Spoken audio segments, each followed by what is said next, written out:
মেয়ের জন্মদিনে এবছর প্রথমবারের মতো কিন্তু নিজের হাতে কেকটা বানাতে পারিনি। আমার মনটা কিন্তু খুব খারাপ হয়েছিল।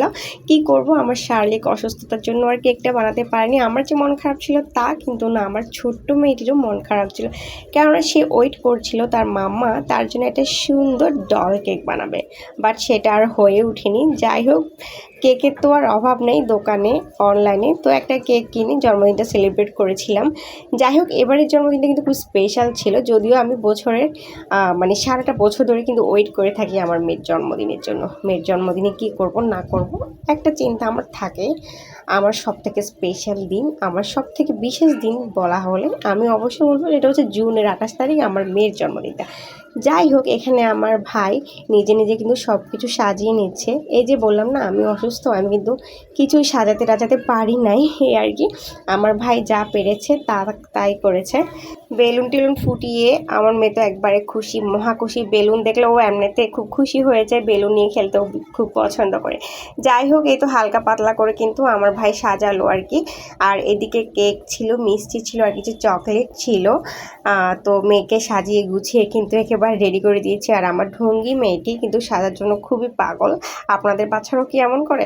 সাজগোজের জন্য কি খুব পাগল? ওকে লিপস্টিক লাগিয়ে দিতে হবে, ওকে একটু কাজল লাগিয়ে দিতে হবে, একটু আইলাইনার লাগিয়ে দিতে হবে, মানে কি একটা অবস্থা দেখেন না। তো কোনো মতো একটু লিপস্টিক আমি পরিয়ে দিয়েছি, কি আর করবো, আজকে বাজে বলে কথা। যাই হোক, বকাঝকা আর করি নাই। ওর একটা অভ্যাস হচ্ছে, ও যখনই কোনো মোমবাতি জ্বালানো দেখবে সাথে সাথে কিন্তু মোমবাতিটা নিভিয়ে দিবে আর নিজে নিজে বলবে যে হ্যাপি বার্থডে, মানে ওর হ্যাপি বার্থডে। তো মোমবাতি জ্বালানো দেখে কিন্তু খুব এক্সাইটেড হয়ে গিয়েছে। আর এইদিকে আমার ছোট বোনের ছেলে, আমার রুজু বাবা, ও কিন্তু খুব কান্নাকাটি করেছে। মানে মানুষ বেশি দেখলে ও কান্নাকাটি করে, অপরিচিত মানুষের কাছে তেমন যেতে চায় না। তো ও এত ভালো টালো করে ছবিও তো উঠাইতে পারি নাই ওকে নিয়ে। তো যাই হোক, আমরা এখন কেক কাটছি, আমি, ওর বাবা, সাথে আমার আম্মু ছিল, আমার একটা আপু ছিল। তো এই তো সব থেকে ইন্টারেস্টিং ব্যাপার ছিল, আমার মেয়ে কিন্তু একবারে কেক খেতে চাচ্ছিল না। ওকে মানে ও কিন্তু কেক খেতে কিন্তু খুব পছন্দ করে মাশাল্লাহ। তো ওকে যখন মানে একবার বেশি দুবার কেক দিচ্ছিলাম, ও বারবার রিজেক্ট করতেছিল, এটা সেটা ইস্যু দেখাচ্ছিল। তারপর মানে মুড অফ করে ফেলতেছিল, বুঝতেছিলাম না কেন এরকম করতেছে। এই তো এখন ওকে ওর বাবা একটু কেক খাইয়ে দিয়েছে, আমি একটু খাইয়ে দিয়েছি।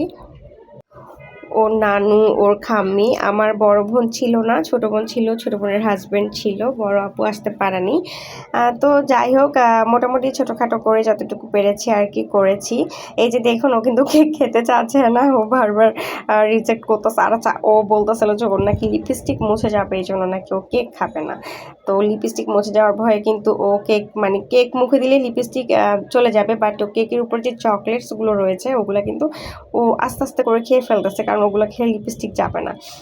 দেখেন ওর মাথার মধ্যে কি বুদ্ধি, মানে কেক তো মুখে লেগে যাবে, লিপস্টিকের জন্য মুছে যেতে পারে, সেজন্য খেতে চাইবে না, বাট কেকের উপর যে চকলেটসগুলো রয়েছে ওগুলো কিন্তু ঠিকই খেতে চাচ্ছে। আর এই তো এইদিকে ওর ছোট খাম্মি ওকে জড়িয়ে ধরার ট্রাই করতেছে, বাট ও তো কোনোভাবে ছবি তুলতে চাচ্ছে না, খুব বিরক্ত বোধ করতেছে, বারবার হাত সরিয়ে দিচ্ছে। আর এদিকে ওর খাম্মিও কিন্তু খুব রাগ করে ফেলতেছিল, কারণ ও কেন এমন করতেছে। এই যে কেক দিচ্ছে, খেতে চাচ্ছে না, খাবে না কোনোভাবে, পরে জোর করে খাইয়ে দিল। যাই হোক, এভাবে করে কিন্তু আমরা ছোটোখাটো করে আমার মেয়ের বাজেটে অ্যারেঞ্জ করেছি। আর দুপুরের দিকে কিন্তু আমি মোটামুটি 20 জনের মতো মানুষকে খাবার খাইয়েছি, মানে আমার যতটুকু তৌফিকে ছিল, যতটুকু সামর্থ্য ছিল আর কি, গরিব মানুষদেরকে খাবার খাওয়ানোর চেষ্টা করেছি। তো এটা ছিল আমার মেয়ের বার্থডে ব্লগ, মানে আমার সব থেকে স্পেশাল ব্লগ বলা যায়। কেমন লেগেছে অবশ্যই কিন্তু আপনারা কমেন্টস করে আমাকে জানাতে ভুলবেন না। তো যে যেখানে আছেন ভালো থাকবেন, সবার জন্য অনেক অনেক দোয়া আর শুভকামনা রইল। সবাই আমার জন্য দোয়া করবেন আর আমার পেজটাকে সাপোর্ট করবেন। আজকের মতো এখানে বিদায় নিচ্ছি, টাটা বাই বাই, আল্লাহ হাফেজ সবাইকে।